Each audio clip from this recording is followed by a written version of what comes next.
ప్రియులైన దేవుని పిల్లలందరికీ మన ప్రభు అయిన క్రీస్తు పేరిట నా హృదయపూర్వక నిండు వందనములు తెలియజేస్తున్నాను. చాలా సమయం అవుతుంది. వాక్య ధ్యానంలోనికి అందరం అడుగు పెడదాం. చాలా విలువైన విషయాలు మనం నేర్చుకోబోతున్నాం ఈ రాత్రి. శ్రద్ధాశక్తులతో భయభక్తులతో మీరందరూ దేవుని మాటలు వినాల్సిందిగా మీ అందరినీ నేను ప్రేమపూర్వకంగా కోరుతున్నాను. అందరూ నాతో పాటుగా ప్రార్థనలో ఏకీభవించండి. ప్రార్థిద్దాం. ప్రార్థన.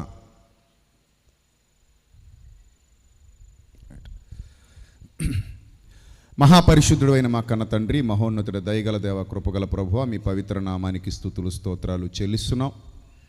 ఈ రాత్రి వేళ మీ విలువైన మాటలతో మరోసారి మా హృదయాలను బలపరచడానికి మీరు మాకు ఇచ్చిన ఈ గొప్పదైన అవకాశాన్ని బట్టి ఏమిచ్చి మీ రుణం తీర్చుకోగలం తండ్రి.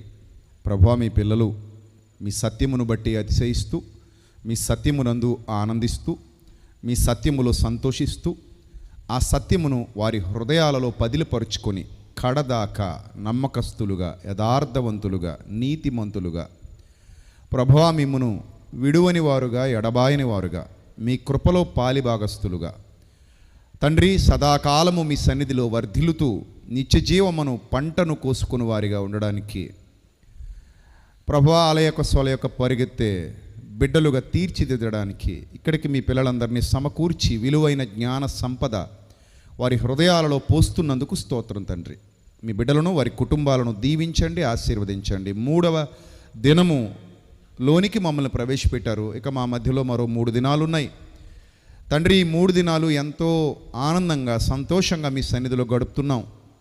రాబోయే 3 దినాలు మరింత సంతోషాన్ని, ఆనందాన్ని మాకు అనుగ్రహించండి. మా మధ్యలోకి రాబోతున్న సేవకులందరినీ జ్ఞాపకం చేసుకోండి, వారిని ఆశీర్వదించండి, వారి ప్రయాణాల్లో తోడుగా ఉండండి.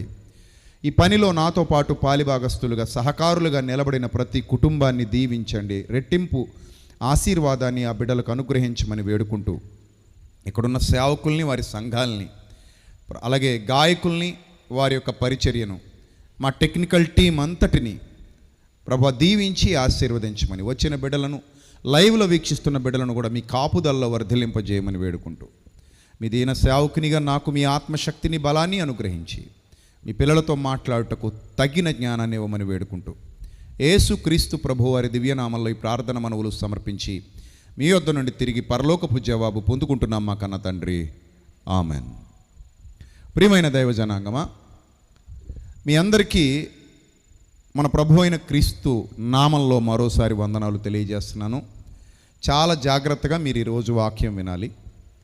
మనం ఈ సెమినార్ పోస్టర్ విడుదల చేసినప్పుడు ఇన్స్టాగ్రామ్లో కానివ్వండి, ఫేస్బుక్లో కానివ్వండి, యూట్యూబ్లో కానివ్వండి, ఈ సెమినార్ పోస్టర్ విడుదల చేసాం.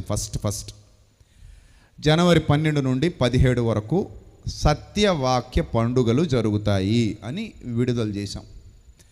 అలా విడుదల చేసిన తర్వాత చాలామంది, అంటే యాక్చువల్లీ హైందవ సోదరులు చాలామంది నన్ను అభిమానించే వాళ్ళు ఉన్నారు, వాళ్ళు చాలా ప్రేమిస్తారు. కానీ కొందరు ఆ క్రింద ఏమని కామెంట్స్ చేశారంటే, మీకు ఈ డేట్సే దొరికాయా, మా సంక్రాంతి పండగల్లోనే మీరు సత్యవాక్య పండగలు పెట్టుకోవాలా, ఇంకో టైంలో పెట్టుకోవచ్చు కదా, మేము సంక్రాంతి పండుగ చేసుకునే టైంలో మీరు ఇలా పెట్టడం కరెక్టేనా అని ప్రశ్నించారు.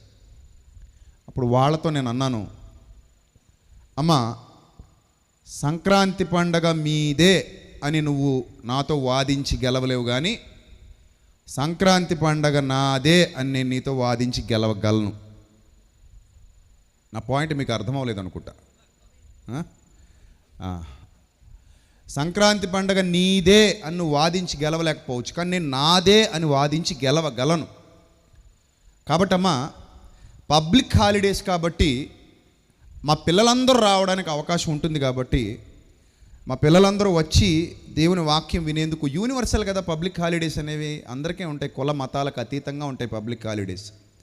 సంక్రాంతికి ఉంటాయి హాలిడేస్, రంజాన్కు ఉంటాయి, క్రిస్మస్కు ఉంటాయి, అలాగే గురునానక్ జయంతికి కూడా ఉంటుంది కదా, ఉంటాయి.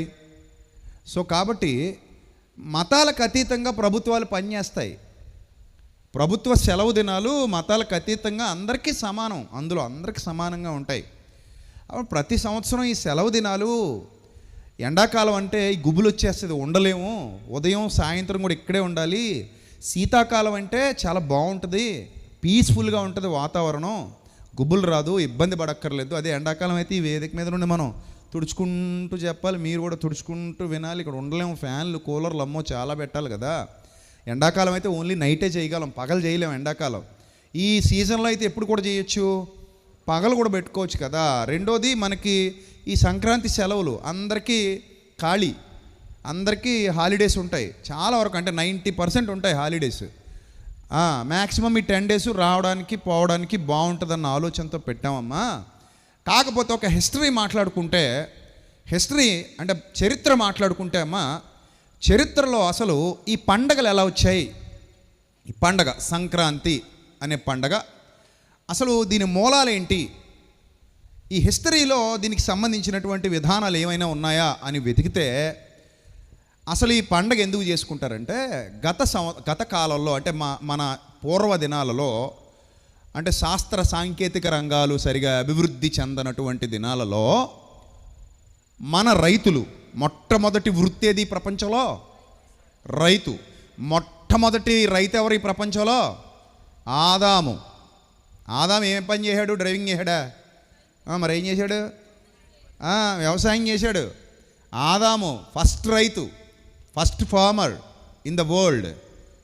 Who is first farmer in the world అంటే the answer is Adam, no doubt at all. ఆదాము మొట్టమొదటి రైతు.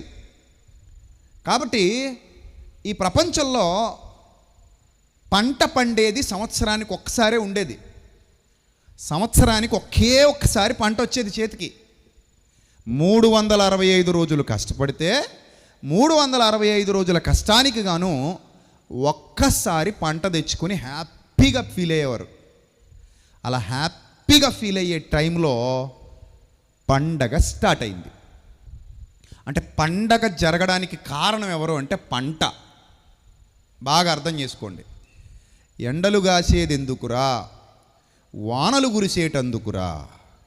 వానలు కురిసేది ఎందుకురా, చెరువులు నిండేటందుకురా. చెరువులు నిండేదెందుకురా, పంటలు పండేటందుకురా. పంటలు పండేదెందుకురా, కడుపులు నిండేటందుకురా. కడుపులు నింపేది ఎవర్రా? దేవుడురా. లాస్ట్ లైన్ నేను యాడ్ చేశానులేండి, ఏమనుకోకండి. ఆ దేవుడు మనిషికి పంటిస్తున్నటువంటి దేవుడు ఏమన్నాడంటే, అరే పంట చేతికొచ్చింది కదా, అవును బాబయ్య, కృతజ్ఞతగా పండగ చేసుకుంటే బాగుంటుంది కదా అన్నాడు. అప్పుడు పండగ మొదలు పెట్టారు మనుషులు. అర్థమవుతుందా? పంట ఇచ్చిన దేవుడే పండగ చేసుకోండి అని చెబితే ప్రజలు పండగ చేయడం మొదలెట్టారు. పండగలో 3 పాయింట్లు. నేను మన సంక్రాంతి, మనం చిన్నప్పటి నుంచి చేస్తున్నటువంటి సంక్రాంతిలో 3 పాయింట్లు ఉంటాయి. అందులో ఒకటి పంట చేతికి రావడం. దానికి కృతజ్ఞతగా కోళ్ళు మేకలు కోసి గ్రామ దేవతలకు లేదా వాళ్ళు దేవుళ్ళుగా వారికి అర్పించి నైవేద్యం పెట్టడం. మూడో ది బెస్ట్ పాయింట్, ఈ పాయింట్లని గుర్తుపెట్టేసుకోవాలి మీరు. ది బెస్ట్ పాయింట్ ఏంటంటే పంట చేతికి రావడం, నైవేద్యం పెట్టడం. మూడో పాయింట్ పేదలకు సహాయం చేయటం. నా చిన్నప్పుడు, మరి మీకు గుర్తుందో లేదో, మీరు ఎప్పుడైనా చేశారో లేదో నాకు తెలియదు, కానీ నా చిన్నప్పుడు పండగ రాగానే కొత్త బట్టలు వేసుకుని అరుగు మీద కూర్చునేవాడిని. నేను, మా అక్క, మా చెల్లి, మా అన్నయ్య, మా ఇంటికి వచ్చిన బంధువులు, లేదా నేను మా బంధువుల ఇంటికి వెళ్ళిపోతే రామవరం, మా అమ్మమ్మది రామవరం, మా అన్నయ్యలు, మా వదినలు, మా మామయ్యలు, అక్కలు అందరూ ఉండేవారు అక్కడ. నేను అక్కడికి వెళ్ళిపోతే అక్కడ అరుగు మీద కూర్చునేవాళ్ళం ఈ డబ్బాలు వేసుకొని. ఆ డబ్బాల నిండా బియ్యం.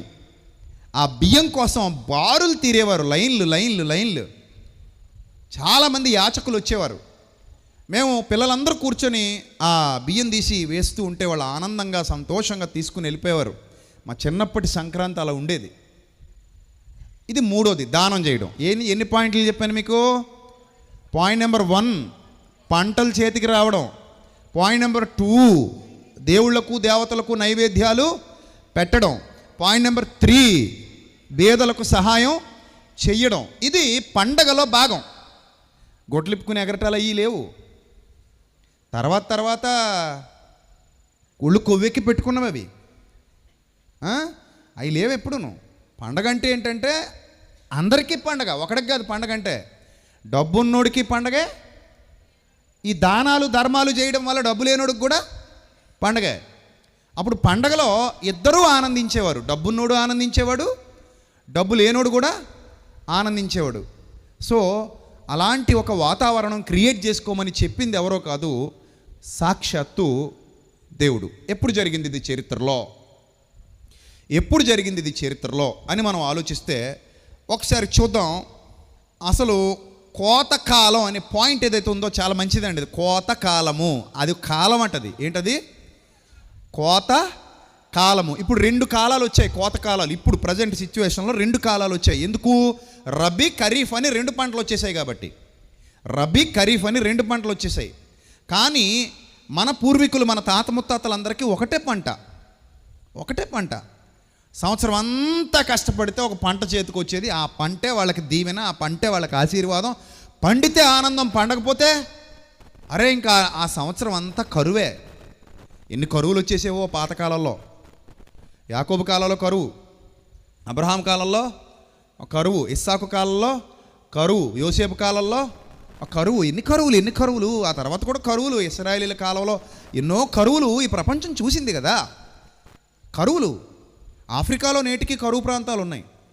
అంతెందుకు మన భారతదేశంలో కూడా ఉన్నాయి కరువు ప్రాంతాలు. ఆహార దిక్సూచిలో మనం కూడా అప్పర్లో ఏమీ లేవు, లోగానే ఉన్నాం, డౌన్లోనే ఉన్నాం మనం కూడా. సో ఈ విషయాలన్నీ మీరు గమనిస్తే కోతకాలం అనేది చాలా ఇంపార్టెంట్. ఒకానొక సమయంలో దేవుడు ఈ భూమి మీద ప్రళయం రప్పించినప్పుడు ఒక మాట మాట్లాడు. ఆదికాండం 8వ అధ్యాయం 21-22 వచనాలు మీరు చూస్తే, ఆదికాండం 8వ అధ్యాయం 21-22 వచనాలు.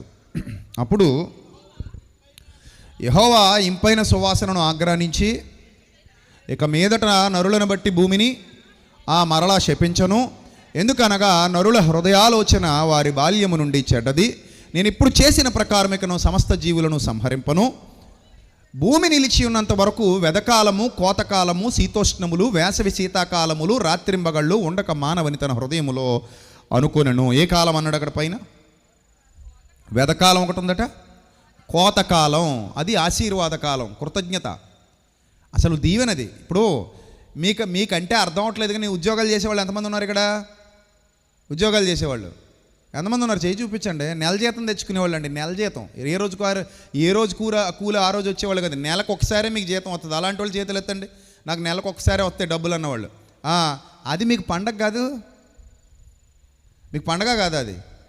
ఎందుకు కాదు? సంవత్సరాన్ని నెలలో ఒక్కరోజే మీ చేతిలో డబ్బులు ఆడతాయి. ఆ రోజు సాయంత్రానికి బుయ్యమని మాయమైపోతాయి. ఈ ఎంఐలని, ఆ ఎంఐలని, అదని ఇదని టకటకటకటకటకటకట చెక్కేస్తారంతే, మొత్తం పోతాయి కదా. సో అలాగా నెలలో మొదటి రోజు జీతం వచ్చినప్పుడు మీకు ఎంత ఆనందంగా ఉంటుందో, మరి సంవత్సరానికి ఒకసారి జీతం వచ్చేవాడికి ఇంకెంత ఆనందంగా ఉంటుంది కదా. మీరు నెల చేసుకునే సెలబ్రేషన్ ఎక్కువ, సంవత్సరానికి ఒకసారి సెలబ్రేషన్ ఎక్కువ కదా.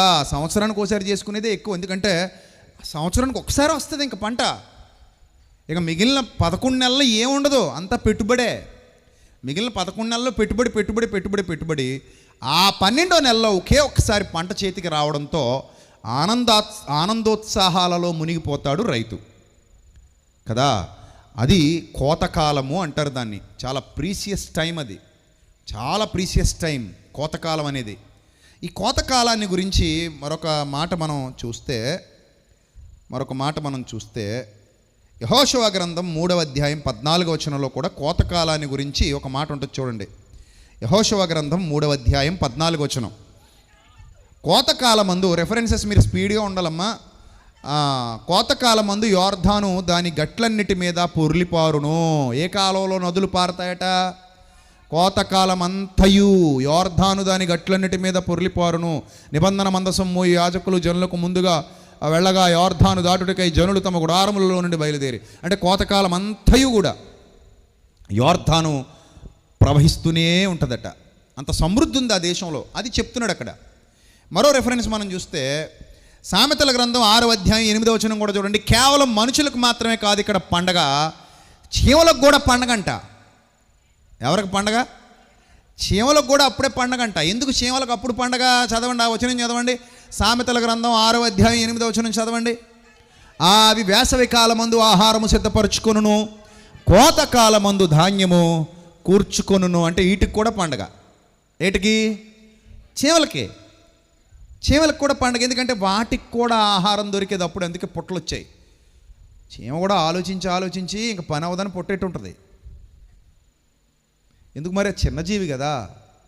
ఎప్పుడో రాశానండి ఆ పాట, ఎందుకు అవలే. చిన్న జీవులు చీమలు చూడు, న్యాయాధిపతి వాటికి లేడు.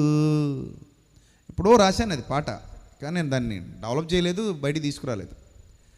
త్రోవ తప్పిపోకుండా, ఐక్యత చెడిపోకుండా ఎంత చక్కగా సాగిపోతున్నాయి, కలిసి కట్టుగా ఆహారం కూర్చుకుంటున్నాయని పాఠం నేర్చుకో, నీ బ్రతుకు మార్చుకో. పాఠం నేర్చుకో, నీ బ్రతుకు మార్చుకో.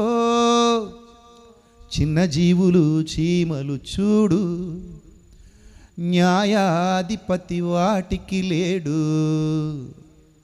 డెవలప్ చేద్దాం, ఒకవేళ ప్రభు చిత్తమైతే తొందరలో రిలీజ్ చేద్దాం చీమల పాట. సో ఈ చీమలు పండగ చేసుకుంటాయట. ఎప్పుడు పండగ చేసుకుంటాయి చీమలు? కోతకాలంలో పండగ చేసుకుంటాయి. వాటికి కూడా ఆహారం దొరుకుతుంది కాబట్టి కోతకాలం ఎంత ఇంపార్టెంట్ అంటే అది ఇంకా ఎన్నో దినాల నిరీక్షణకు ముగింపు పలికేటువంటి రోజు కోతకాలం.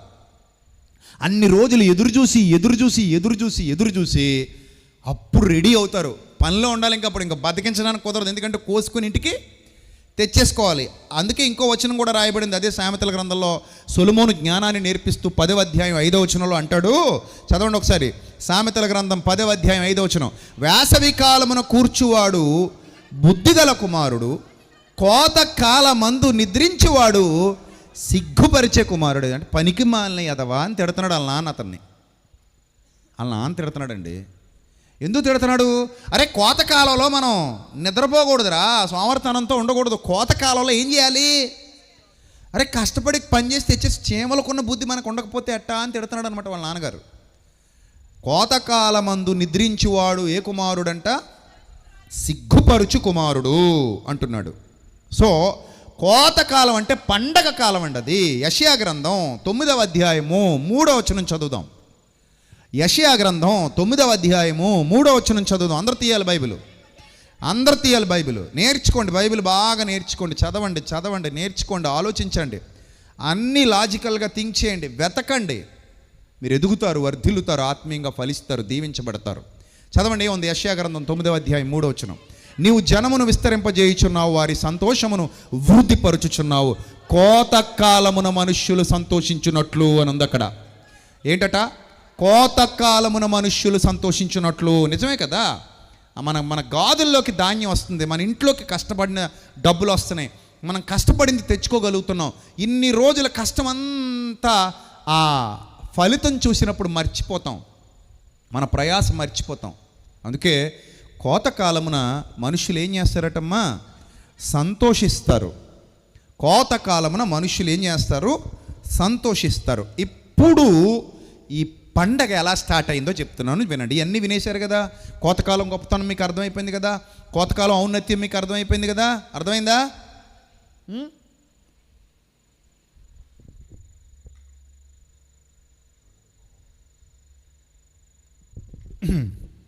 ఇది మీకు బాగా అర్థమైతే ఇప్పుడు పండగ ఎలా స్టార్ట్ అయిందో చూద్దాం. నిర్గమకాండం 23వ అధ్యాయము 16వ వచనం. అందరూ తీయండి బైబిల్. నిర్గమకాండం 23వ అధ్యాయము 16వ వచనం. ఆగండి, కంగారు పడకండి, నేను చెప్తున్నాను. కొంచెం ఇంట్రడక్షన్ ఇవ్వనివ్వండి. ఇశ్రాయేలీలు అప్పటి వరకు ఐగుప్తులో ఉండేవారు. ఐగుప్తులో నుండి పాలు తేనెలు ప్రవహించే కనాను దేశానికి ప్రయాణం మొదలుపెట్టారు. ఇది చరిత్ర, అందరికీ తెలిసిన చరిత్ర, ప్రపంచానికి తెలిసినటువంటి చరిత్ర, ప్రపంచ చరిత్ర. ఈజిప్ట్ సివిలైజేషన్ చదువుకోవచ్చు, గ్రీక్ సివిలైజేషన్ చదువుకోవచ్చు, ఇంకా అంతకుముందు ఉన్న ప్రాచీన చరిత్రలన్నీ మనకి చదువుకోవడానికి అవకాశం ఉంది. చదువుకునే కదా ఏదైనా నేర్చుకుంటాం. నేను చెప్పాను కదా, మనకి ఏది ఎవడో ప్రాక్టికల్గా నిరూపించలేడు. ఎవడైనా దేని మీద ఆధారపడాలి? Book నాలెడ్జే, historical నాలెడ్జే. కళ్ళ ముందుకు వచ్చి దేవుని చూపించంటే ఎవడు చూపించలేడు. ఎవడికే ఏ దేవుడు కనబడ్డు. విశ్వాసం అనేది వినుట వల్ల కలుగుతుంది. వినుట ఆ గ్రంథంలో ఉన్న సర్వాధికారిని గూర్చిన మాటలను వినడం వల్ల కలుగుతుంది. అర్థమవుతుందా? రైట్. ఇప్పుడు వీళ్ళు పాలు తేనెలు ప్రవహించే కనాను దేశానికి ప్రయాణిస్తున్నటువంటి దినాలలో దేవుడు వాళ్ళకి కొన్ని ఆజ్ఞలు జారీ చేశాడు, కొన్ని పండగలు ఇచ్చాడు. ఆ పండగలకి పరమార్థం ఉంది. పండగ అంటే దండగ పనులు చేయడానికి కాదు. పండగ అంటే పనికిమాలిన నేషాలు వేయడానికి కాదు. పండగ అంటే కేవలం ఎంజాయ్ చేయడానికి కాదు. పండగలో ఉండాల్సింది మొదటిది దేవునికి కృతజ్ఞత చెల్లించడం. ఫస్ట్ పాయింట్ ఏంటంటే పండగలో దేవునికి కృతజ్ఞత చెల్లించాలి. నెంబర్ 1. నెంబర్ 2 ఏం చెప్పాను మీకు? దేవునికి నైవేద్యం చెల్లించాలి. నెంబర్ 3 బీదలకు సహాయం చెయ్యాలి. ఇది పండగ పరమార్థం పాత నిబంధన కాలంలో. ఇది మనం కూడా చూసాం. ఈ విధానం చాలా దేశాల్లో ఉంది. బట్ ఎలా స్ప్రెడ్ అయింది? ఎక్కడి నుంచి స్ప్రెడ్ అయింది? సంక్రాంతి కేవలం మనకే ఉందనుకోకండి. హిస్టరీ మీకు అర్థమైతే, ప్రపంచ చరిత్ర మీకు తెలిస్తే చాలా దేశాల్లో సంక్రాంతి అంటే ఆ పేరుతో ఉండదు, కానీ వేరే పేర్లతో ఉంటుంది. ఎందుకంటే పంట పండేది ఏ దేశంలో పండుద్ది చెప్పండి? సరైన వాళ్ళు చెప్పాలి, టక్కని చెప్పేయాలి జ్ఞానవంతులు. పంట ఎక్కడ పండుద్దమ్మా? భూమి మీద పండుద్ది. భూమి అంతా పండుద్ది. ఏ దేశంలో పండుద్ది? ప్రతి దేశంలో పండుద్ది. ప్రతి దేశంలో ఎవరుంటారు? రైతులు ఉంటారు. ప్రతి రైతు ఏం కోస్తాడు? కోత కోస్తాడు. కోత కొయ్యని దేశం ఉందా? పంట పండని దేశం ఉంటుందా? ఉండదు కదా. ఇప్పుడు మీరు అనొచ్చు దుబాయ్లో పండుతాయా?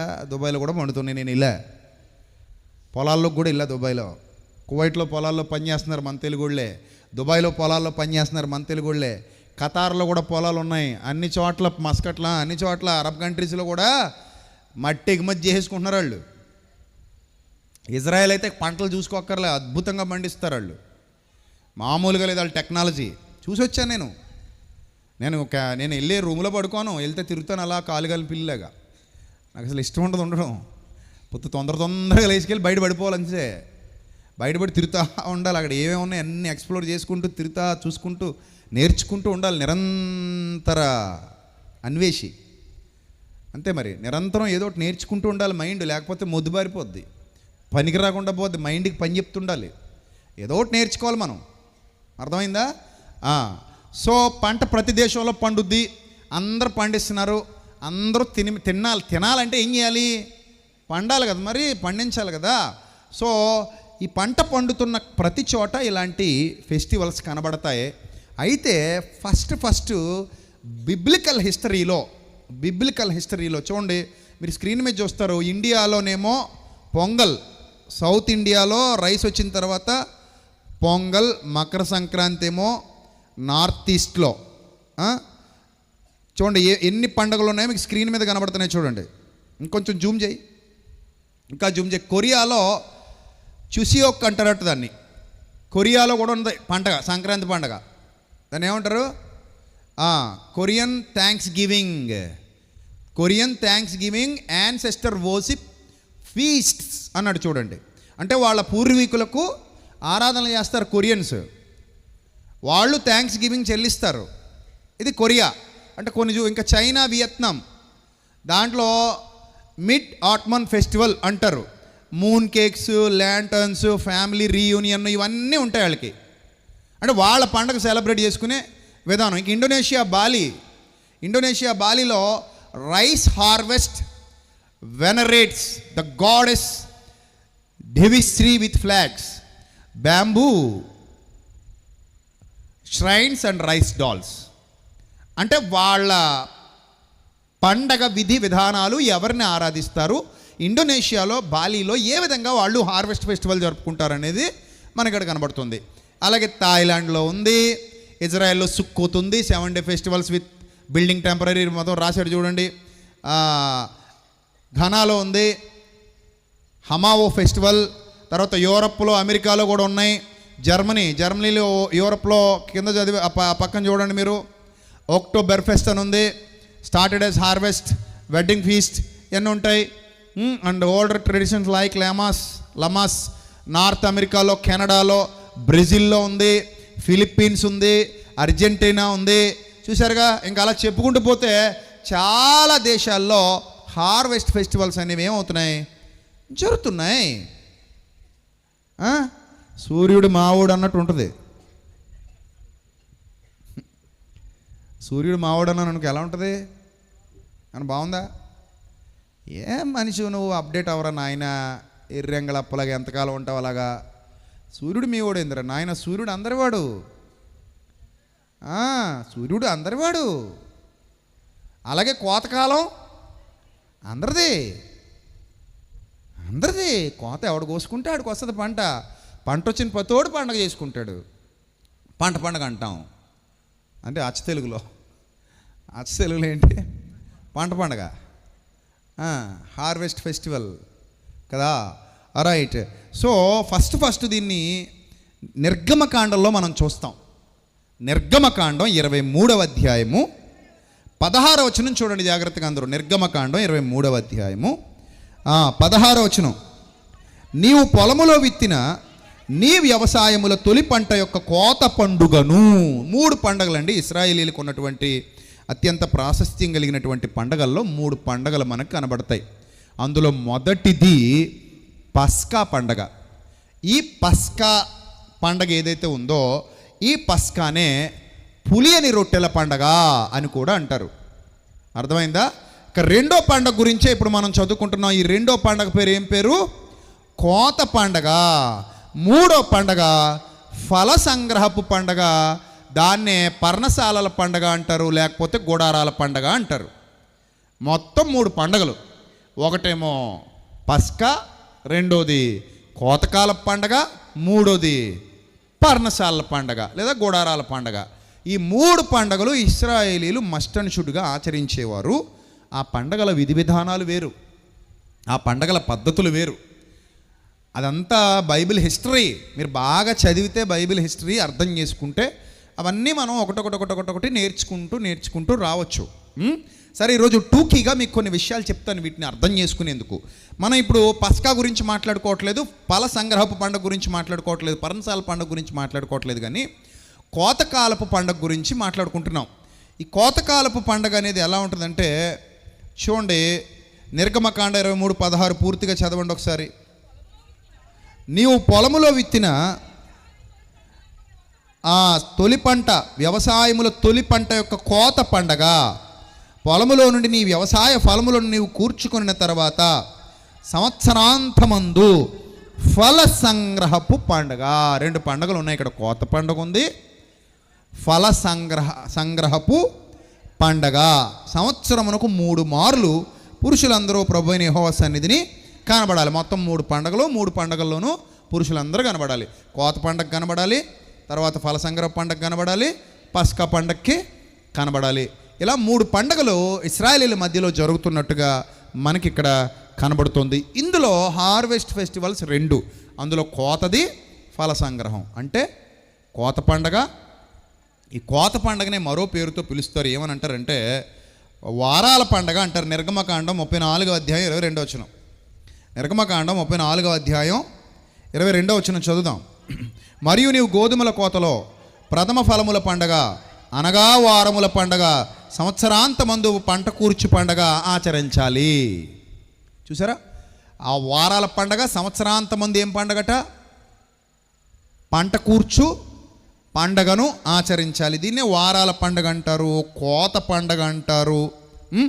సో ఇవన్నీ మనకి ఇక్కడ కనబడుతున్నాయి. అలాగే దీనికి ఉన్న మరో పేరు, ఈ కోత పండగకున్న మరో పేరు పెంతెకొస్తు పండగ. అర్థమవుతుందా? ఈ కోత పండగకున్న మరో పేరేంటి? పెంతెకొస్తు పండగ. చూడండి, అపోస్తలుల కార్యాలు 2వ అధ్యాయము 1వ వచనంలో మీకు కనబడుతుంది ఆ పండగ పేరు. మళ్ళీ ఇక్కడ అపోస్తలుల కార్యాలు 2వ అధ్యాయము 1వ వచనం. పెంతెకొస్తు అనేది తెలుగు పదం కాదు, గుర్తుపెట్టుకోండి. పెంతెకొస్తు అనేది గ్రీక్ పదం. అర్థమైందా? ఈ పెంతెకొస్తు పండగ వచ్చిందంటే పెంటెకొస్తే అనే దాని నుంచి, ఆ గ్రీక్ పదం నుంచి పెంటెకొస్తే అనే గ్రీక్ పదాన్ని మన వాళ్ళు పెంతెకొస్తు అన్నట్టు తెలుగులోకి తర్జుమా చేశారు. ఆ పెంతెకొస్తు అనే పండగ వచ్చినప్పుడంట అందరూ ఒక చోట దీన్నే 50వ రోజు తర్వాత జరిగేది కాబట్టి దీన్ని కోత పండుగను కూడా పిలుస్తారని ఇప్పటివరకు మనం చదువుకున్నాం కదా. ప్రథమ ఫలాల పండగ. చదవండి. అందరూ ఒక చోట ఏమయ్యారట? కూడి ఉన్నారట. అంటే మీరు ఇందాక చదువుకున్నప్పుడు పండగ వచ్చినప్పుడు పురుషులందరూ రావాలి, 3 మార్లు కనబడాలని ఉంది కదా. పండగ వచ్చినప్పుడు వచ్చేయాలి. ఇప్పుడు చూడండి, నిన్న మీరు హైదరాబాద్ రూట్ చూసారా? ఎలా ఉందో న్యూస్లో చూపించాడు. ఉందా? ఎలా ఉంది టోల్ గేట్ ఎలా ఉందమ్మా? జామ్ అయిపోయింది. ఎందుకలా జామ్ అయిపోద్ది? మహారాష్ట్ర నుంచి వచ్చేస్తారు, కర్ణాటక నుంచి వచ్చేస్తారు, తమిళనాడు నుంచి వచ్చేస్తారు, హైదరాబాద్ నుంచి వచ్చేస్తారు. ఇంకా అన్ని ఏరియాల నుంచి ఎక్కడికి వచ్చేస్తారు?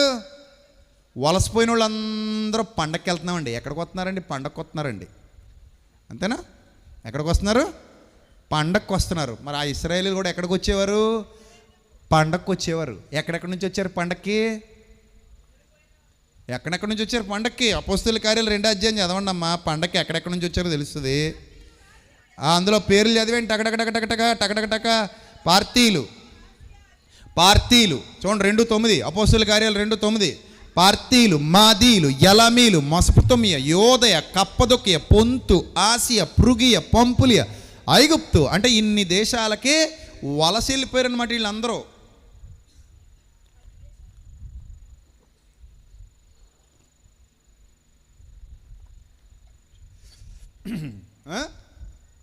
ఇన్ని దేశాలకు వలస వెళ్ళిపోయిన వీళ్ళందరూ కూడా ఎక్కడికి వచ్చారు? పండగకు వచ్చారు. అది చెప్పండి, దేనికి వచ్చారు వీళ్ళందరూ? పండగకు వచ్చారు. పండగకు వస్తే అపోస్తలులు పండగలో మీటింగ్ పెట్టారు. మా పండగలో మీ మీటింగ్ లేటయ్యా అనలేదు వాళ్ళు. అర్థమైందా? వాళ్ళందరూ పండగకు వచ్చారు. పండగకు వచ్చినప్పుడు అపోస్తలులు ఏం పెట్టారు? మీటింగ్ పెట్టారు. అసలు పండగ టైం దేవుడు ఎందుకు సెలెక్ట్ చేసుకున్నాడు? కోతకాలపు పండగ. దానికి లింక్ ఉంది, అది మైండ్లో పెట్టుకోండి. ఏది మైండ్లో పెట్టుకోండి? కోతకాలం అన్నది ఒకటి మైండ్లో పెట్టుకోండి. దాని లింక్ ఏంటో చెప్తాను తర్వాత. నేను మర్చిపోయినా మీరు గుర్తు చేయండి. మర్చిపోలేని టాపిక్కే దాని మీద ఉంది. నేనెట్టా మర్చిపోతాను? సో వీళ్ళందరూ పండగకు వచ్చారు, కోతకాల పండగకు వచ్చారు. దాన్నే ఏ పండగని పిలుస్తున్నారు ఇక్కడ? పెంతెకొస్తు అనే పండగ. పెంతెకొస్తు అనేది పండగ పేరు. ఈ పెంతెకొస్తు పండగకు వచ్చారు అందరూ. అప్పుడు పరిశుద్ధాత్ముడు రావడం జరిగింది. అప్పుడు వచ్చిన వాళ్ళందరికీ వీళ్ళు వారి వారి భాషల్లో సువార్త ప్రకటిస్తున్నారు. ఇప్పుడు ఎవరో కొరియా వెళ్ళిపోయారు మన వాళ్ళు. వాళ్ళు ఏ లాంగ్వేజ్లో మాట్లాడతారు? కొరియన్ లాంగ్వేజ్లో మాట్లాడతారు. కొరియా వెళ్ళిపోయినటువంటి వ్యక్తి సంక్రాంతి పండగకి మన ఊరు వచ్చాడు అనుకోండి. ఇప్పుడు నువ్వు ఇక్కడ ఉన్న ఎన్నో రోజులుగా ఇక్కడ తెలిసిన ఒక చేపలు పట్టుకునే ఆయన, ఎప్పటి నుంచో చిన్నప్పుడు చూసాం అతన్ని, అప్పటి నుంచి ఎప్పటివరకు చేపలే పట్టుకుంటున్నాడు. ఇతను మాత్రం కొరియా వెళ్ళిపోయి 10 సంవత్సరాలు ఉండొచ్చాడు. ఈ 10 సంవత్సరాల తర్వాత ఊళ్ళోకి వచ్చేసరికి ఆ చేపలు పట్టుకునే ఆయన కొరియన్లో మాట్లాడుతున్నాడు అనుకోండి. వచ్చినోడికి పిచ్చెక్కిపోద్దా కదా? ఒరేయ్, నేను కొరియా వెళ్ళాను రా. వెళ్తే ఆ కొరియన్ భాష షకబిక అనడానికి నాకు ఎన్ని రోజులు పట్టింది? 4-5 సంవత్సరాలు పట్టిందిరా నాయన. ఇప్పటికీ పూర్తిగా రాదు నాకు, ఏదో అలా మేనేజ్ చేస్తాను అంతే. నువ్వేంటి చితక్కొడేస్తున్నావు? కొరియన్ భాషలో అద్దరగొట్టేస్తున్నావు, ప్రసంగం కూడా చేస్తున్నావు ఏంది నువ్వు? నీకెట్టా తెలుసు మా భాష? అప్పుడు పేతురు అంటాడు, నీ భాష నాకు నా ఆత్మదేవుడు నేర్పించాడు అని. అదే అన్య భాషల వరం. దాన్ని ఏ వరం అన్నారు? అన్య భాషల వరం అన్నారు. బైబిల్లో అన్య భాషల వరాలు ఎన్ని ఉన్నాయనుకుంటున్నారు? ఒకటే. ఎవరెవరో కొత్తగా వీడియోలు పెట్టేశారు, అందులో నా ఫోటో కూడా వాడుకున్నారు మహానుభావులు. దానికి రకరకాల వివరాలు ఇచ్చారు. అరే నాయన, అవన్నీ తిరిగి తిరిగి తిరిగి తిప్పి తిప్పి నమిలి మింగేసిన తర్వాత మాడుతున్నారు వాళ్ళు. అది చాలా చిన్నది ఉంటుంది, ఆ చిన్నది అలా తిప్పితే అయిపోద్ది. ఆ చిన్న మెలిక అర్థం కాని వాళ్ళందరినీ ఇలా తిప్పేస్తారు. నన్ను తిప్పాలంటే మీ వల్ల కాదు, నేను తిప్పుతా. ఈ 3 రోజుల్లో ఏదో రోజు గట్టిగా తిప్పుతా. సో బాగా చదవాలి, బైబిల్ బాగా చదివి అర్థం చేసుకునే ప్రయత్నం చేస్తే దేవుడు అన్నీ బయలుపరుస్తాడు. ఈ భాషలు, అన్య భాషలు అనగానే ఈ కొరియా వాడికి కొరియాలో, ఇంగ్లీష్ వాడికి ఇంగ్లీష్లో, తమిళోడికి తమిళ్లో, మలయాళీకి మలయాళీలో ఈ చేపలు పట్టుకునే వాళ్ళు చెప్పేస్తున్నారు. అంటే మీకు అర్థం అవ్వాలి కాబట్టి చెప్తున్నాను సుమా. అక్కడ ఎన్ని భాషల వాళ్ళు ఉన్నారో చూడండి. ఆ భాషల వాళ్ళందరూ పండగకు వచ్చారు. పండగకు వచ్చి పండగ చేసుకుని వెళ్ళిపోదాం అనుకుంటున్నారు వాళ్ళు. అప్పుడు వీళ్ళు మీటింగ్ పెట్టారు. ముందు అనుకున్నారు వీళ్ళు కొత్త మద్యంతో నిండుకున్నారు అనుకున్నారు. అటు ఏమీ తెల్లని వాళ్ళు అక్కడెక్కడ వాళ్ళు, ఎక్కడెక్కడ. ఇప్పుడు మన ఊరోడికి అవన్నీ తెలవు కదా, మనతో పాటు ఉన్నోడికి. ఈరే కొత్తగా వీళ్ళు మాటలు మాడుతున్నారంటే వీళ్ళు ఏం మాటలు ఏంటంటే, మందు వేసిర్రా పండగ కదా అన్నాడంటే ఒకడు. అపహాస్యం చేశారట. ఇలా కొత్త రకం తాగేశారు రోయ్ సరుకు, పండగ కదా కొత్తదే తెచ్చుకున్నారు రోయిళ్ళు. మరి పండగ ఉంటుందా ఉండదా సరుకు? అలవాటు. పండగకి ఏముండాలి? పండగ అంటే విధానాలు 3 చెప్పాను నేను. 1 కృతజ్ఞత, 2 నైవేద్యం, 3 అన్నదానం, వస్త్రదానం, ఇక రకరకాల దానాలు, పేదలకు దానం చేయడం. ఈ 3 పండగ పరమార్థాలు. పండగ పరమార్థాలు 3ంటిని ఏం చేశారు తెలుసా? మొదటిది పీకల దాకా తాగడం, రెండోది తాగినంత వరకు తిని దొల్లడం, నైవేద్యం కూడా వీళ్ళకే. మూడోది ఎవడికి పెట్టకపోగా అందరిది దోసుకుని తెచ్చుకోవటం. అంతా రివర్స్, మొత్తం రివర్స్ చేసి పడేశారు పండగని. పండగ అంటే ఏంటి? తినుము, తాగుము, ఎంజాయ్ చేయము, అంతే. మరి మీరు కావాలంటే వెతుక్కోండి. ఈ పండగల్లో చాలా చోట్ల అర్ధరాత్రి డ్యాన్స్ కథలు నడుస్తాయి. ఏ డ్యాన్స్ కథలు నడుస్తాయి? అన్నీ రింబోలాలే. అలాంటి పనికిమాలిన ఎదవేశాలు వేసుకుంటూ, తప్పు పనులు కాదు అవి, తప్పు పనులు కాదా? చిన్నప్పుడు మాకు తప్పని తెలియక మేము కూడా వెళ్ళి నిలబడేవాళ్ళం అక్కడ. నా కళ్ళారా చూసిన వాస్తవాలు చెప్తున్నాను నేను. అంటే అంత జ్ఞానం, అంత ఆలోచించే రోజులు కాదు కదా చిన్నతనంలో. ఇప్పుడంటే దేవుని భయం ఉంది, అప్పుడు దేవుని భయం ఎక్కడ ఉండేసింది నాకు. నేను కూడా వెళ్ళి నిలబడేవాడిని, నేను కూడా అందరితో పాటు చప్పట్లు కొట్టేవాడిని. వాళ్ళు డ్యాన్స్ చేస్తుంటే కళ్ళారా చూసి ఇప్పుడు బాధపడుతుంటాను. అమ్మో, ఆ రోజుల్లో మనకు చెప్పేటోడు ఎవడో లేడని. ఇప్పుడు నేను మీ అందరూ చెప్తున్నా, ఒరే బాబు, నేను కూడా బురదలో దిగా కాళ్ళు కడుక్కున్నా, మీరు కూడా కడుక్కోండిరా అని. మంచిది కాదురా, అది పద్ధతి కాదు అని. రైట్. సో పండగ పరమార్థం ఇది. పండగ అసలు పరమార్థం ఏంటంటే, అరే నాయన, ముందు దేవుడికి నైవేద్యం పెట్టండి, దేవుడికి కృతజ్ఞత చెల్లించండి, బేదల్ని ఆదుకోండి. ఇది పండగ పరమార్థం. దాన్ని తాగండి, దొరలండి, తినండి, ఎంజాయ్ చేయండి అన్న ధోరణిలోకి తీసుకెళ్ళిపోయారు. ప్రపంచం అంతా ఇలాగే జరుగుతుంది. థాయిలాండ్లో కానివ్వండి, అమెరికాలో కానివ్వండి, జపాన్లో కానివ్వండి, నార్త్ ఇండియాలో కొన్ని ప్లేసెస్లో కానివ్వండి, నేపాల్లో కానివ్వండి, బంగ్లాదేశ్లో కానివ్వండి, భూటాన్ లాంటి ప్రాంతాల్లో కానివ్వండి, కొన్ని డిఫరెంట్ ఏరియాస్ ఉన్నాయి. ఆఫ్రికాలో కూడా కొన్ని కంట్రీస్ ఉన్నాయి. ఆ కంట్రీస్లో కానివ్వండి, ఫెస్టివల్ అంటే పాపం, అంతే. ఫెస్టివల్ అంటేనే పాపం చేయడం, ఫెస్టివల్ అంటేనే విచ్చలవిడితనానికి అలవాటు పడడం, ఫెస్టివల్ అంటేనే రెచ్చిపోయి తప్పులు చేయడం, కామ కోరికలతో నిండిపోవడం, వావి వరసలు మర్చిపోవడం అన్నట్టుగా ప్రపంచ దేశాలు తయారవుతున్నాయి. బట్ ఫెస్టివల్ మూడ్ అది కాదు. పండగ అంటే అందరి కుటుంబాల్లో దీపాలు వెలగాలి, పండగ అంటే ఆకలి తీరాలి, పండగ అంటే వస్త్రాలు రావాలి. ఇది పండగ. కానీ ప్రపంచ దేశాలు పండగ పేరుతో అలరి, పండగ పేరుతో గొడవ, పండగ పేరుతో గోల, పండగ పేరుతో బూతు, పండగ పేరుతో నీచమైన కార్యాలు చేసుకుంటూ బ్రతుకుతున్నారు. అది దేవునికి అనుకూలమైనది కాదు, అది దేవుడు ఇష్టపడేది కాదు, అది దేవునికి నచ్చేది కాదు. ప్రియమైన దేవుని సంఘమా, అది దేవునికి నచ్చేది కాదు, దేవుడు మెచ్చేది కాదు.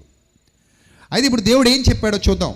ఇప్పుడు మీరు అన్నీ నేర్చుకున్నారు కదా. పెంతెకొస్తు పండగ అన్నా, కోతకాల పండగ అన్నా ఒకటే. పండగకు వచ్చారు, పండగకు వచ్చినప్పుడు వాళ్ళు సువార్త ప్రకటించారు, వాళ్ళు సువార్త విన్నారు, 1000 మంది ఆ రోజు బాప్తిస్మం పొందారు. ఆ భాష వరం, అన్య భాషల వరం దేవుడు పరిశుద్ధాత్మ ద్వారా పామరులకు అనుగ్రహించాడు. వారు పండితులు కాదు, వారు పామరులైన వారు కూడా ప్రభు యొద్ద ఆ వరాన్ని పొందుకొని అందరికీ సువార్త ప్రకటించే యోగ్యతను సంపాదించుకోగలిగారు ఆ దినాలలో. రైట్. అందుకే వాళ్ళందరూ ఆ భాషలలో వారికి సువార్త ప్రకటిస్తున్నప్పుడు ఆశ్చర్యపోయినట్టుగా మనం బైబిల్ గ్రంథ చరిత్రలో చూస్తున్నాం. దాని గురించే ఇంకా క్లియర్గా అపోస్తలుడైన పౌలు మాట్లాడతాడు. తర్వాతి ప్రసంగాల్లో దాని గురించి మనం మాట్లాడుకుందాం, ఇబ్బంది ఏమీ లేదు. నెక్స్ట్, ఈ పండగ గురించి మనం మరొక వచనాన్ని మనం చూస్తే, ప్రియమైన దేవుని ప్రజలారా, అపోస్తలుల కార్యాలు 20వ అధ్యాయము 16వ వచనంలో కూడా ఈ పండగను గురించినటువంటి సమాచారం మనకు కనబడుతుంది. అపోస్తలుల కార్యాలు 20వ అధ్యాయము 16వ వచనం. సాధ్యమైతే పెంతెకొస్తు దినమున యెరూషలేములో ఉండాలని పౌలు ఏం చేస్తున్నాడంట? త్వరపడుచున్నాడంట. ఏమండి? సాధ్యమైతే పెంతెకొస్తు దినాన్ని ఎక్కడ ఉండాలని పౌలు త్వరపడుతున్నాడంట? ఆ యెరూషలేములో ఉండాలని త్వరపడుతున్నాడంట. పండగకి వెళ్ళిపోవాలి మరి, పండగకి రావాలని రూల్ ఉంది కదా. అరే బాబు, మీరు ఎక్కడెక్కడ ఉన్నా కానీ 3 సార్లు పండగకు వచ్చేయాలి. అర్థమైందా? ఎక్కడున్నా పండగకు వచ్చేయాలి 3 సార్లు, అది రూలు. అందుకని ఇంకా టైం డిలే చేయకుండా తొందరగా పండగకి వెళ్ళిపోవాలని ఎవరు ఆశపడుతున్నారట? అపోస్తలుడైన పౌలు గారు ఆశపడుతున్నారు అని బైబిల్ గ్రంథంలో వ్రాయబడింది. సో ఈ రీతిగా వాళ్ళు కోతకాలపు పండగ, ఫల సంగ్రహపు పండగ జరుపుకునేవారు. అంటే పర్ణశాలల పండగ, కోతకాల పండగ, గుడారాల పండగ, కోత పండగ, 2 గుర్తుపెట్టుకోండి. కోత పండగ, వారాల పండగ, పెంతెకొస్తు పండగ, ఇవన్నీ ఒక కేటగిరీలో పెట్టుకోండి. ఫల సంగ్రహపు పండగ, పర్ణశాలల పండగ, గుడారాల పండగ ఒక చోట పెట్టుకోండి. పస్కా పండగ, పులియని రొట్టెల పండగ, ఇవన్నీ ఒకే పండగకున్న 2-3 పేర్లు. ఒకే పండగకున్న 2-3 పేర్లు. పస్కా పండగ, పులియని రొట్టెల పండగ ఒకటే. అర్థమైందా? కోత పండగ, వారాల పండగ, పెంతెకొస్తు పండగ ఒకటే. ఫల సంగ్రహపు పండగ, పర్ణశాలల పండగ, గుడారాల పండగ ఒకటే. ఇలాగా ఇశ్రాయేలీలకు అత్యంత ప్రాముఖ్యమైన 3 పండుగలు ఉండేవి. ఈ 3 పండుగల పరమార్థం కూడా అదే. మీరు పరిగె ఏరుకొనకూడదు పండగలో. ఆ పండగకు ముందే కదా కోత, ఫల సంగ్రహం. అప్పుడు మీరు ఏం చేయకూడదు? పరిగె ఏరుకొనకూడదు. పరిగొదిలేయాలని బైబిల్లో ఉంది. మా నాన్న పరిగొదిలేమనేవాడు. మా నాన్న నా హీరో. నా ఫస్ట్ హీరో ఎవరంటే మా నాన్నే. మా నాన్నని చూసే నేను హీరో ఎలా ఉంటాడేమో అనుకునేవాడిని. అందుకే నాకు మా నాన్న హీరో, నా ఫస్ట్ హీరో. సో మా నాన్న నన్ను పొలంలోకి తీసుకెళ్ళినప్పుడు ఆయన ఆ కొప్పనూర్పు టైంలో కానివ్వండి, పనలు ఎత్తుకునే టైంలో కానివ్వండి, ఆ పరిగె రాలిపోద్ది. అరే అది ఏరకండి, వదిలేయండి అనేవారు. నాన్న ఎందుకు వదిలేయాలంటే, ఏరుకునే వాళ్ళు వస్తారా, లేని వాళ్ళు వస్తారు, వాళ్ళు తీసుకుంటారా అనేవాడు మా నాన్న. పాపం వాళ్ళు వచ్చి బేదలు వచ్చి మా పొలంలో అంతా తిరిగి పరిగంతా ఏరుకుని దాన్ని బస్తాల్లో పెట్టుకుని వెళ్ళి ఇంకో చోట దాన్ని దులుపుకొని ఆ ధాన్యం పట్టుకెళ్ళేవారు. మళ్ళీ అలా కాకపోతే లాస్ట్లో మేము కుప్ప వేసేసిన తర్వాత, మా పొలంలో ధాన్యం అంతా వచ్చేసిన తర్వాత పెద్దగా కుప్ప వేసేసేవారు. కుప్ప వేసిన తర్వాత వాళ్ళు సంచులు పట్టుకుని వచ్చి అలా నిలబడేవారు పనంతా అయిపోయే వరకు.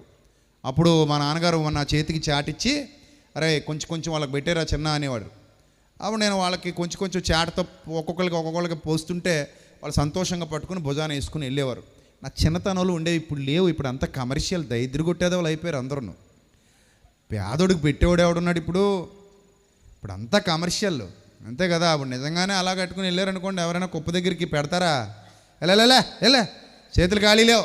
ఏమున్నాయి చేతుల్లో? అగ్ని ప్లాన్ ఉన్నాయా? అగ్ని ప్లాన్ ఉన్నాయి, సెకండ్లు వేసినాయా? ఏం లేవంట. చేతులు ఖాళీ లేవు, ఎలా అంటారనమాట. అది కుప్పలేసినప్పుడు వాళ్ళ పాపం వాళ్ళు వస్తే వాళ్ళకి పెట్టి, ఇది రూల్ ఎక్కడదనుకుంటున్నారు? ఈ రూలు పరిగేరుకోద్రాయ్, వదిలేయండి. పడిపోయిన ప్రతిదీ వదిలేయండి, మీది కాదు అది. మరి అది ఎవరికి? పరదేశులకి, బీదలకి, ఆకాశ పక్షులకి వదిలేయండి అని రూలు బైబిల్ గ్రంథంలో తండ్రి అయిన దేవుడు పెట్టిన రూల్ అదే. That is history. దేవుడు పెట్టిన రూల్ ఈ రూల్ మస్ట్ అండ్ షుడ్గా మీరు ఫాలో అవ్వాలి. మీ పండగలో మీరు మాత్రమే ఆనందించకూడదు, మీ పండగలో ఇతరులు కూడా ఆనందించాలి. ఈ చరిత్ర చాలా రోజులు నడిచింది, నిర్గమకాండం అనుకోకండి. బోయజు కాలంలో రూతు కూడా ఏమేరుకోవడానికి వచ్చింది? పరిగేరుకోవడానికి వచ్చింది. అప్పుడే ప్రేమలో పడ్డాడు గురుగారు. ఎవరు? మరి పరిగేరుకుంటున్న పిల్లని చూసి ప్రేమలో పడ్డాడు. ఆవిడ కూడా పరిగేరుకోవడానికే వచ్చింది. అంటే ఆ పరిగె ఏరుకునేటువంటి సంప్రదాయం ఏదైతే ఉందో, పరిగె ఏరుకునేటువంటి పద్ధతి ఏదైతే ఉందో, ఈ పద్ధతి చాలా పూర్వం నుండి వస్తుంది. ఆ బేదలకు సాయం చేయాలనే పద్ధతి ఎప్పటి నుంచో వస్తుంది, పూర్వం నుండి వస్తుంది. అది చాలా దేశాల్లో ఎప్పటికీ అవలంబిస్తున్నారు. ఈ మోడర్న్ యుగానికి వచ్చేసరికి ఇంకా పెట్టేవాడు లేనప్పుడు అడిగేవాడు కూడా ఉండడు కదా. ఇచ్చేవాడు ఉన్నప్పుడే అడిగేవాడు కూడా ఉంటాడు. ఇచ్చేవాడే కరువు అయిపోయినప్పుడు అడిగేవాడు. ఇప్పుడు సంక్రాంతి పండగకి ఎవరైనా అడుక్కునే వాళ్ళు వస్తున్నారా? మీరు వస్తున్నారు హైదరాబాద్ నుంచి పల్లెలకి, కానీ వాళ్ళు వస్తున్నారా మీ పల్లెలకి? ఏమండి ఇంటింటికి తిరిగి బియ్యం వేసి, చిన్నప్పుడు ఎంతమంది బియ్యం వేసేవారు చేయి చూపించండి. మేము అరుగు మీద కూర్చొని బియ్యం వేసేవాళ్ళం ఎంతమంది ఉన్నారు ఇక్కడ? చూసారు ఎంతమందికి అనుభవాలు ఉన్నాయో? నాతో పాటు ఎంతమందికి ఉన్నాయో చూసారు అనుభవాలు? మీరందరూ వేసేవారా? Very good. మరి ఎంతమందికి వేసేవాడినో నేను బియ్యం. ఎంత ఆనందంగా ఉండేది, నాకు ఆనందంగా ఉండేది. కొంచెంతో తెచ్చేసుకుని బయట పెట్టుకుని, కొందరేమో గిన్నెలో పోసుకు తెచ్చుకుని బయట పెట్టుకుని, ఒక్కొక్కరికి ఒక్కొక్క గుప్పెడు బియ్యం ఒక్కొక్కరికి ఇలా చేస్తూ వేస్తుంటే, అలా ఒక లైన్ నడుస్తుంటే ఆ హ్యాపీనెస్ వేరప్పుడు. ఇవ్వడంలో అసలు పండగ అంటే ఇవ్వడం రా నాయన. పండగ అంటే అర్థం ఏంటి? ఇవ్వడం. అందుకే పాటలో రాశాను, ఇచ్చే గుణం దేవుడు మెచ్చే గుణం, పంచే గుణం ఆయన ఆశీర్వచనం. ఇచ్చే గుణం దేవుడు మెచ్చే గుణం, పంచే గుణం ఆయన ఆశీర్వచనం. ఆ గుణం పండగ అంటే ఇవ్వడమే. పండగ అంటే దోచుకోవడం ఏంటి? పండగ అంటే ఇవ్వడం, ఇచ్చే గుణం ఉండాలి పండగల్లో. అది నిజమైన పండగ. అందుకే నేను టైటిల్ కూడా ఏమని పెట్టాను? ఒకటే అక్షయాహార వితరణ అంటే పంచడం, వితరణ అంటే పంచడం. రెండోది పండగ. ఏ పండగ? సత్యవాక్య పండగ. ఎంతమందికి నేను ఒక్కడిని నిలబడి అన్నదానం చేస్తున్నాను ఈ టైంలో. నాకు ఎంత ఆనందం, నా దేవుడు నన్ను ఎంత ఆశీర్వదిస్తాడు కదా. మరి అలాగే నాతో పాటు నా వెనకుండి ప్రోత్సహించిన నా తమ్ముళ్ళు, నా చెల్లెమ్మలు, నా అక్కలు, నా అన్నలు, సహకారులైన దేవుని పిల్లలందరి మీద విజయప్రసాద్ రెడ్డికున్న ఆశీర్వాదం అంతయు నిలిచి ఉండునుగాక. యుద్ధమునకు పోయిన వాని భాగమెంతో, సామానునొద్ద నిలిచిన వాని భాగం కూడా అంతే. సహకారుల యొక్క పేర్లు జీవగ్రంథమందు వ్రాయబడి ఉన్నవి. ఈరోజు ఇంత పెద్ద ప్రోగ్రాం జరుగుతుందంటే నా ఒక్కడి వల్ల కాదు. వందల మంది, వేల మంది పిల్లలు కష్టపడుతున్నారు ఇక్కడ. వారందరి కుటుంబాల మీద దేవుని ఆశీర్వాదం నిలిచి ఉండునుగాక. సత్యం ప్రకటించే నోటితో మనస్ఫూర్తిగా నేను ఆశీర్వదిస్తున్నాను. వారందరి కుటుంబాల మీద దేవుని ఆశీర్వాదం నిలిచి ఉండునుగాక. కారణం ఈ ఇచ్చే గుణం ఉండాలి. మనం చచ్చేలోపు చచ్చాక ఏం పట్టుకెళ్ళిపోతాం చెప్పండి? చర్చకి ఏమైనా పట్టుకెళ్తామా? ఏం పట్టుకెళ్ళాం.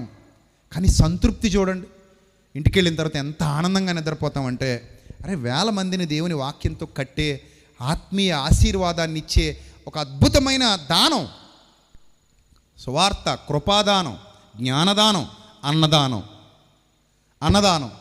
ఎంత ఆనందంగా ఉంటుంది. మేము భోజనం పెట్టామండి, వచ్చిన వాళ్ళందరికీ భోజనం పెట్టాం, మేము కూడా భోజనం పెట్టడంలో పాలిభాగం తీసుకున్నాం. వచ్చిన వాళ్ళందరూ సమృద్ధిగా తిన్నారు, అందులో నా వాటా కూడా ఉంది, నేను కూడా చెయ్యేసా. వచ్చిన వాళ్ళ కోసం నేను పని చేశా, నేను కష్టపడ్డా, నేను శ్రమపడ్డా. ఎంత బాగుంది పరిచర్య.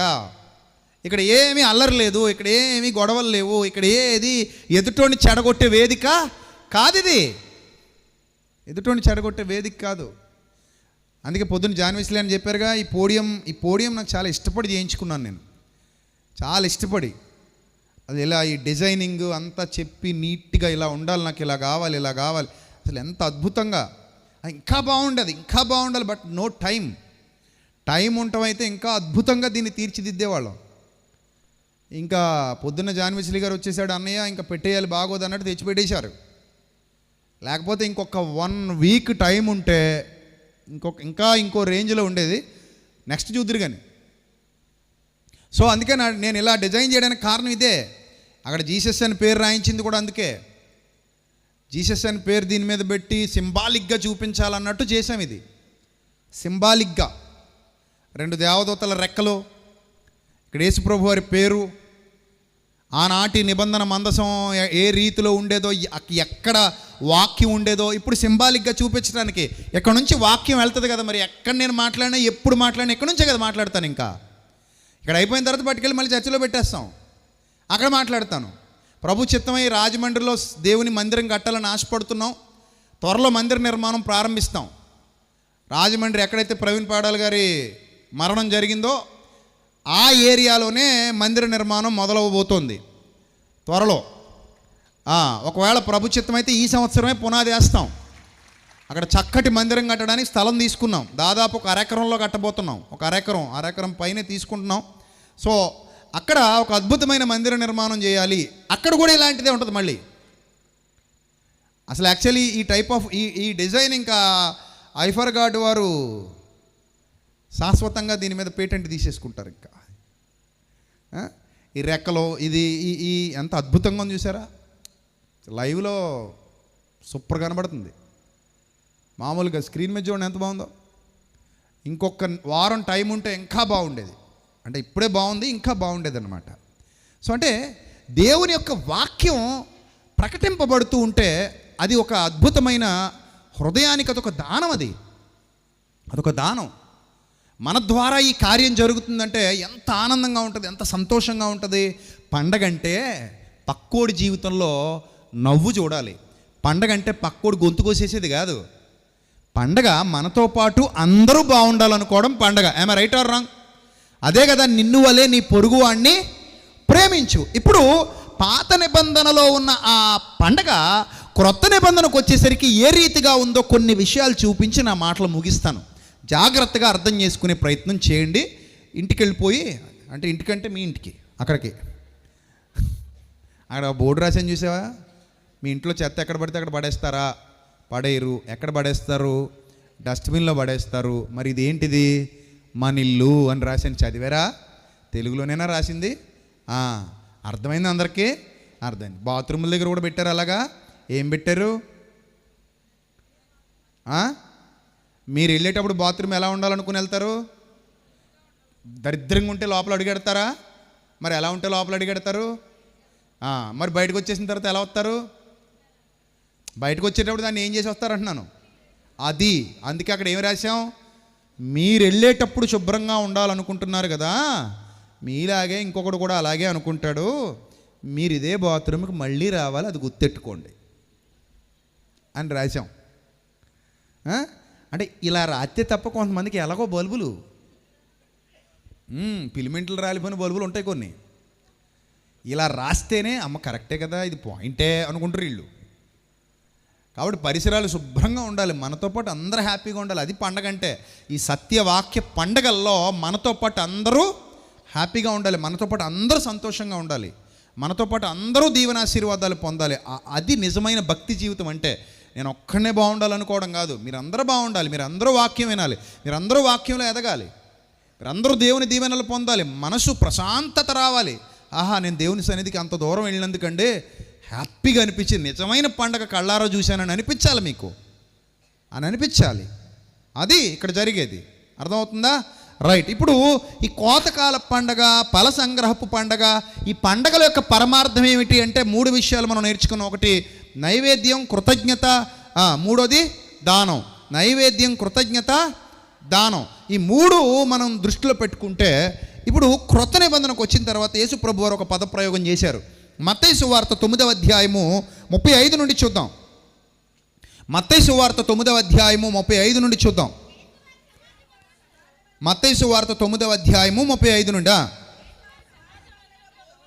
యేసు వారి సమాజ మందిరములలో బోధించుచు, రాజ్య సువార్త ప్రకటించుచు, ప్రతి విధమైన రోగమును, ప్రతి విధమైన వ్యాధిని స్వస్థపరచుచు, సమస్త పట్టణములయందును గ్రామములయందును సంచారము చేసెను. అలా తిరిగి అలసిపోయారు యేసుప్రభు వారు. అలా తిరుగుతూ ప్రజల్ని చూశారు. అలా చూస్తున్నప్పుడట ఆయన సమూహములను చూచి 36వ వచనం చదవండి.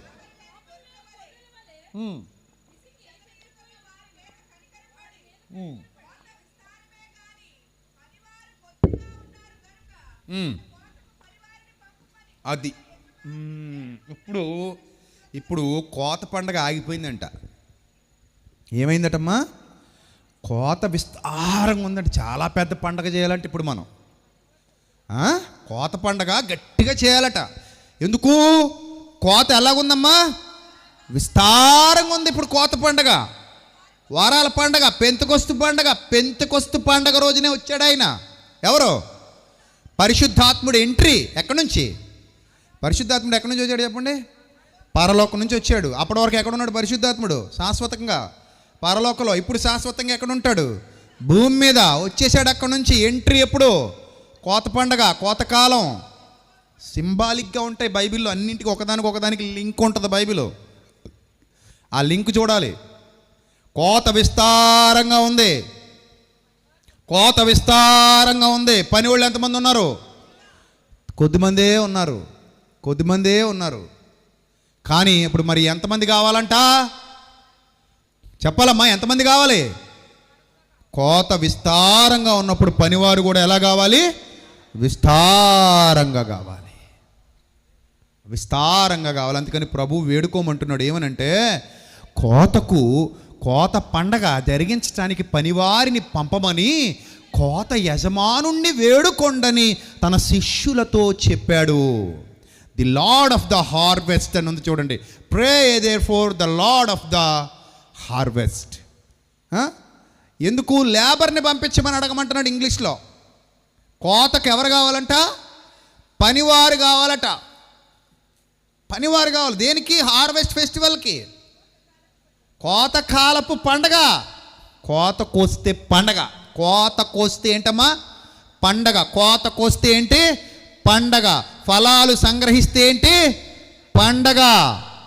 ఏంటింతకి యేసు ప్రభువు నోటి వెంట వస్తున్న పండగ? కోత విస్తారంగా ఉంది. కోసేవాడు కనబడట్లేదు ఆయనకి. నువ్వు నిలబడరా నాయనా అని అంటే మనం నిలబడ్డాం. అలా ఎవరిని నిలబడమని ప్రభువు చెబితే వారు నిలబడతారు. నిలబడిన ప్రతివాడు ఏం చేయాలి?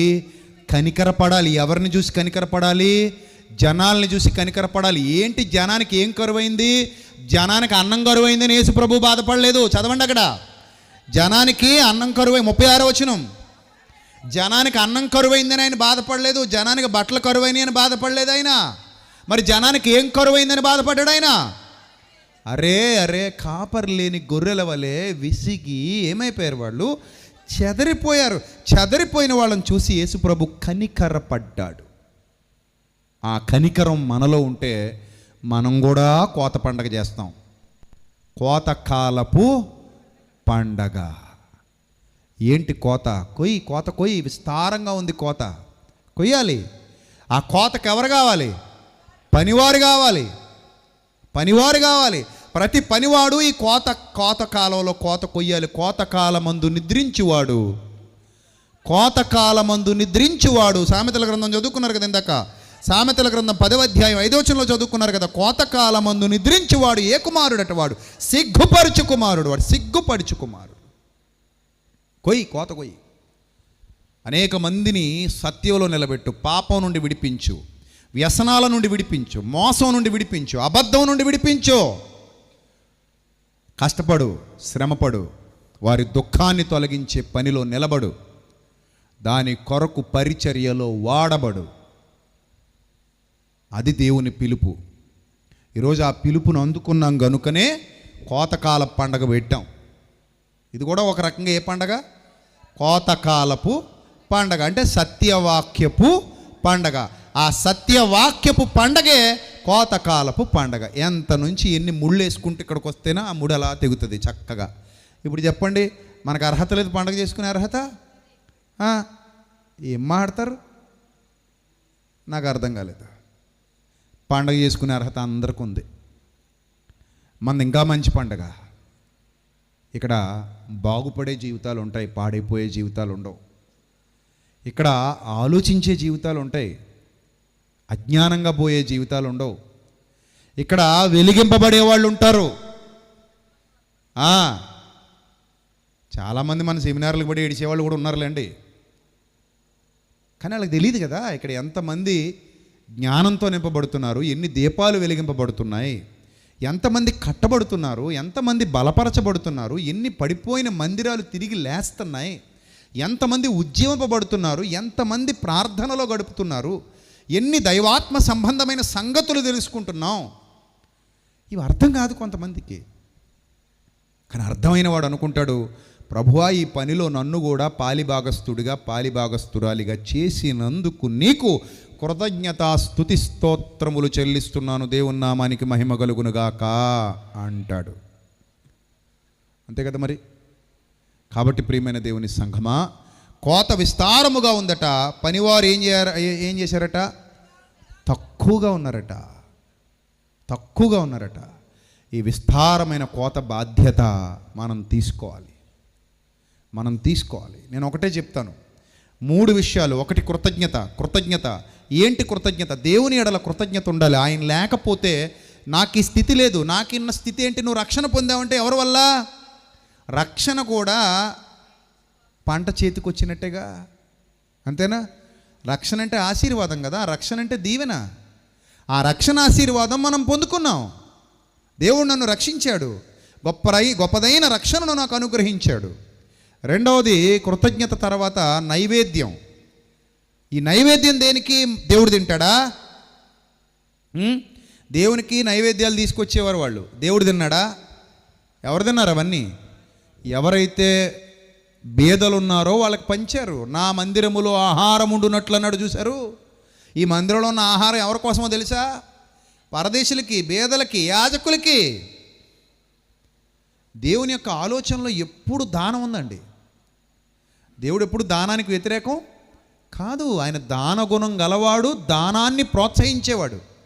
అందుకే ఉత్సాహముగా ఇచ్చువానిని ఆయన ఏం చేస్తాడట? ప్రేమిస్తాడట. అది కూడా రాశానుగా పాటలో. ఉత్సాహముగా ఇచ్చే మనసుండాలిరా, ఇచ్చే గుణం దేవుడు మెచ్చే గుణం. పాట వచ్చేసిందా పూర్తిగా మీ అందరికీ? ఏది పాడండి, వింటాను ఒకసారి. రాలేదు ఇంకాను? అందరికి వచ్చింది పాట? ఎంతమందికి వచ్చింది పాట? 5 రొట్టెలు ఎంతమందికి వచ్చింది పాట? ఇదేంది ఇది? పుస్తకాలు ఉన్నాయి కదా చేతుల్లో, పుస్తకాలు ఉన్నాయా లేవా? ఏది పాడండి ఒకసారి. 5 రొట్టెలు 2 చిన్న చేపలు అడిగినంతనే ఇచ్చెను చిన్న బాలుడు. పాడాలి, అందరూ పాడాలి. లేకపోతే ప్లాస్టర్లో హెత్తను మూతికి. ప్రతి నోరు తెరిచి పాడాలి. 5 రొట్టెలు 2 చిన్న చేపలు అడిగినంతనే ఇచ్చెను చిన్న బాలుడు. 5 రొట్టెలు 2 చిన్న చేపలు అడిగినంతనే ఇచ్చెను చిన్న బాలుడు. పంచినవన్నీ క్రీస్తు శక్తి వలన కలిగెను, అయినా సహకారం ఆయనెందుకడిగెను. మిగిలినవన్నీ 12 గంపలాయెను, సేవలు సహకారిగా చిన్నవాడు నిలిచెను.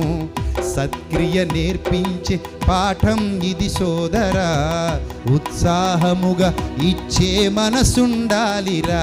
ఇచ్చే గుణం దేవుడు మెచ్చే గుణం, పంచే గుణం ఆయన ఆశీర్వచనం. ఇచ్చే గుణం దేవుడు మెచ్చే గుణం, పంచే గుణం ఆయన ఆశీర్వచనం. 5 రొట్టెలు 2 చిన్న చేపలు అడిగినంతనే ఇచ్చెను చిన్న బాలుడు. 5 రొట్టెలు 2 చిన్న చేపలు అడిగినంతనే ఇచ్చెను చిన్న బాలుడు. నేను కొంచెం టెంపో పెంచాను కదా అది. సో పాట బాగా నేర్చుకోండి, ప్రతిరోజు పాడుకోండి, ఆ లక్షణాలు కలిగి జీవించండి. కోత విస్తారంగా ఉంది, ఏం చేయాలి? పనివారు కావాలి. కోత విస్తారంగా ఉంది, పనివారు కావాలి. నువ్వు పంపించు లేదా ప్రకటించు, లేదా నిలబడు లేదా ప్రోత్సహించు, లేదా సహకరించు, ఏదో రీతిగా దేవుని పని జరిగించు. ఈ మనసున్న ప్రతివాడు ధన్యుడు. ఈ మనసున్న ప్రతివాడు ధన్యుడు. సామర్థ్యము గల ప్రతివాడు దేవుని పనిలో, దేవుని పరిచర్యలో వాడబడాలి, వారు వర్ధిల్లాలి, వారికి పరలోకపు ఆశీర్వాదాలు రావాలి. ప్రభువు పని చేయుట ద్వారానే మనకు ఆశీర్వాదం. ప్రభువు పనిలో వాడబడుట ద్వారానే మనకు ఆశీర్వాదం. ప్రభు సత్యాన్ని వ్యాపింపజేయుట ద్వారానే మనకి ఆశీర్వాదం. ఈ నూతన సంవత్సరంలో నూతన ఆశీర్వాదాలతో, నూతన దీవెనలతో మనం అందరం నింపబడదాం. ఎప్పుడూ పండగ పరమార్థాన్ని మాత్రం మర్చిపోవద్దు. నేర్చేసుకున్నారు కదా ఈరోజు పండగ పరమార్థం ఏమిటో అందరికీ అర్థమైంది కదా, కన్క్లూజన్ వచ్చేసిందిగా. This is the power of festival, harvest festival. తగిన కాలమందు పంట కొయ్యాలి. అర్థమైందా? అలయక మేలు చేసితివేని తగిన కాలమందు ఏం చేస్తావు? పంటకు వస్తావు. కాబట్టి కోతకాలంలో కరెక్ట్గా ఉంటే నువ్వు పంట సమకూర్చుకుంటావు. దేవుడు నిన్ను విడువడు, ఎడబాయుడు. ఆయన విడిచిపెట్టేవాడు కాడు. ఆయన విడిచిపెట్టేవాడు కాదు. ఆయన ఏ రూపంలో అయినా మనకు మేలు చేసేవాడే. ఈ సెమినార్ స్టార్ట్ చేసినప్పుడు మా దగ్గర ఉన్నది ఎంతో తెలుసా? కేవలం 4 లక్షల రూపాయలు. ఇది పచ్చి నిజం. మా టీంని అడగండి చెప్తారు. కేవలం 4 లక్షల రూపాయలు. ఇన్ని వేల మందికి అన్నీ సమకూర్చి పెట్టాలి, అన్నీ సిద్ధం చేయాలి, ఏ లోటు రాకూడదు. అన్ని విధాల వాళ్ళని చక్కటి ఆతిథ్యం చేసి పంపించాలి. అన్నీ సమకూర్చి అన్నీ ముందు వాక్యానికి ప్రిఫరెన్స్ ఇస్తాం కాబట్టి వాక్యం ఎక్కువ ప్రజల హృదయాల్లోకి వెళ్ళే విధంగా చేయాలి. అందుకే రోజు 3 తీసుకుంటున్నాను నేను. డౌట్ క్లాస్ కావచ్చు, మార్నింగ్ క్లాస్ కావచ్చు, ఈవినింగ్ క్లాస్ కావచ్చు.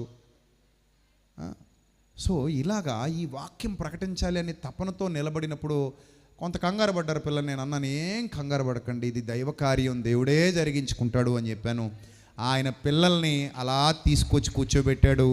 ఆయన పిల్లలు అలా నడిపిస్తున్నారు. ప్రస్తుతానికి నడిచిపోతుంది, ఏం ఇబ్బంది లేకుండా. ఏం ఆగలేదు కదా? ఆగిందా? ఆగదు. ఇంకో 3 రోజులు కూడా నడిచిపోద్ది. దేవుడు నడిపిస్తాడు. పాట ఉంది కదా, నడిపిస్తాడు నా దేవుడు,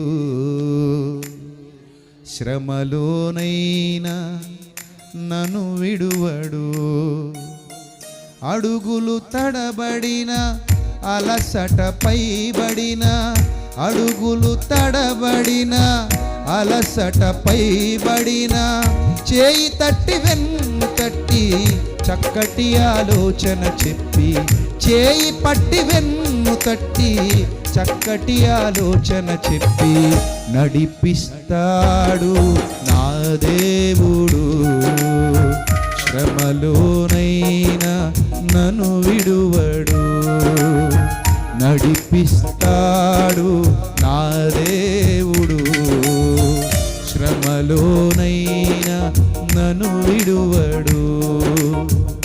ఆయన కృప, ఆయన కరుణ మన మీద ఉన్నంతకాలం మనం ఆయుష్, ఆరోగ్యం, బలము, శక్తి కలిగి ఆయన కోసం గొప్ప కార్యాలు చేస్తాం. వేలాది మందిని బలపరుస్తాం, వేలాది మందిని నిలబెడతాం, వేలాది మందికి ఆశీర్వాదంగా ఉంటాం. ఈ నూతన సంవత్సరం దేవుడు ఒక అద్భుతమైన పనితో ప్రారంభింపజేస్తున్నాడు. ప్రతి సంవత్సరం we had a great time కదా. ఎవ్రీ ఇయర్ మనకి ఇలాంటి గొప్ప ఆనందాన్ని, సంతోషాన్ని దేవుడిస్తున్నాడు. చక్కటి పాటలు, చక్కటి పరిచర్య, చక్కటి ప్రజలందరూ ఒక చోట చేరి ఆయన ఆరాధించటం, ఆయనను గూర్చి నేర్చుకోవటం, ఎన్నో సందేహాలకు విలువైన సమాధానాలు మనం పొందుకోవటం. ఇంత గొప్ప పండగ ఎక్కడ దొరుకుతుంది? మనిషిని నిలబెట్టే పండగ అండి ఇది. మనిషి బతుకును బాగు చేసే పండగ. కాబట్టి దేవునికి స్తోత్రం చెల్లిస్తున్నాను. ఆయనకు కృతజ్ఞత స్తుతి స్తోత్రములు కలుగునుగాక. ఆయన నామము సదాకాలము చిరకాలము మహిమపరచబడునుగాక. God bless you all. మహాపరిశుద్ధుడైన మా కన్న తండ్రి, మహోన్నతుడ, దయగల దేవ, కృపగల ప్రభువా, మీ పవిత్ర నామానికి స్తుతులు స్తోత్రాలు చెల్లిస్తున్నాం.